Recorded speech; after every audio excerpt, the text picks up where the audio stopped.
ዛሬ የማሳያችሁ አይናችሁ ስር የሚጠቁርባችሁና አይናችሁ ስር የሚያብጥ ወይም የሚነፋ ለሚሆን ቡና በማር ትንሽዬ ውሃ አድርጋችሁ በሳምንት 4ቴም 5ቴም ብትጠቀሙ ችግር የለውም። እንደዚህ አድርጋችሁ ተጠቀሙ። የተወሰነ 30 ደቂቃም 20 ደቂቃ ተቆይታላችሁ። ከዛ በኋላ ትታጠቡታላችሁ።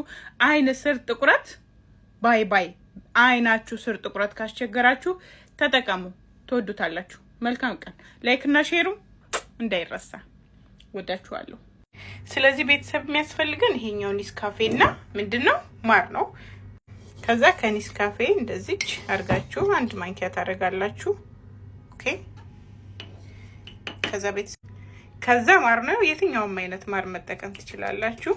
ሚክስ ያው ቤተሰቦቼ ሚክስ እናደርገዋለን በደንብ።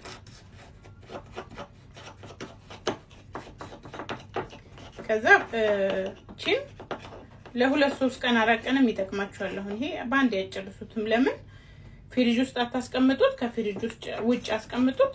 3 ቀን 4 ቀንም ይጠቀሙ። ይሄ እንደዚህ አድርጋችሁ በደንብ ዳምጡት፣ በደንብ እስኪዋሃድ ድረስ ፋሚሊ።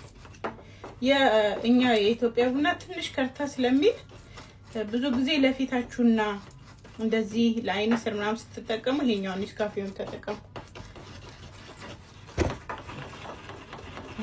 ይሄ አሁን ኦልሬዲ ሬዲ ነው። በቃ ይሄው እንግዲህ ውድ ቤተሰቦቼ አሰራሩን እዚሁ ላይ አስቀምጬላችኋለሁ። አይናችሁ ስር ጥቁረት የሚያስቸግራችሁ፣ እብጠት የሚያስቸግራችሁና አይናችን የሚቆጣ ብዙ ጊዜ በተለይ ብዙዎቻችሁ ችግር ብዙዎቻችሁ የምትጠይቁኝ ፊደልዬ አይኔ ስር ያብጣል፣ አይኔ ስር ይጠቁራል፣ አይኔ አንዳንዴ እንዴት ነው የመሸብሸብና የሚያጋጥማችሁ አይናችሁ ስር በተለይ ጥቁረትና አይናችሁ ፓምፒ ወይንም እብጥ የሚል አይናችን ስር የሚያብጥ ከሆነ ይሄንን ተጠቀሙ፣ ትወዱታላችሁ። አሰራሩን እዚሁ ላይ አስቀምጬላችኋለሁ። ቡና በማር ወፈር ካለባችሁ ትንሽዬ ውሃም ጠብ አድርጋችሁ ማማሰል ትችላላችሁ። አሁን እንዳታበዙት። ቡናውን በማር ግን ትንሽዬ ውሃ ጠብ አድርጋችሁ